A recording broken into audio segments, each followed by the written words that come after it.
inisip ko yan. Naisip ko na yan. And then naisip ko kasi, ganito. Sila yung tumatakbo, di ba? Tumakbo si BBM, tumakbo si Lenny. So, idol lang naman sa kanila yung mananalo noon. Tapos mayor ako ngayon. Imagine natin parallel world na either sa kanila ang president and then ako ang mayor. So I'm sure lahat ng mga nakapalibot sa kanila, magtitingin pa rin sila sa akin doon sa Davao City. Hahabulin pa rin nila ako doon sa Davao City because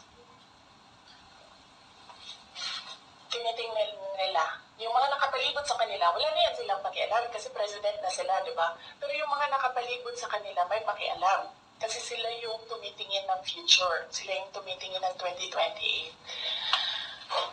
And then, meron akong realization yan because ang nagsabi sa akin yan, si former Senate President Manny Villar.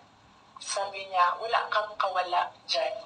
Saan ka man magtago, saan ka man pumunta, hahabulin ka nila kasi tinitingnan nila ang 2028. So, I don't regret running for Vice President kasi imagine nyo, kung mayor ako na sinahabol nila ako ngayon, diba, napakadali nila ako i-suspend. Napakadali nila ako kasuhan. Napakadali nila ako tanggalin sa pwesto as mayor. Ngayon, hindi nila ako matanggal.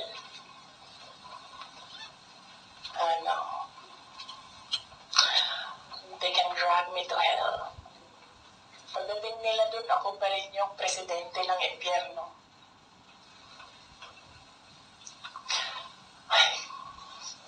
Yes.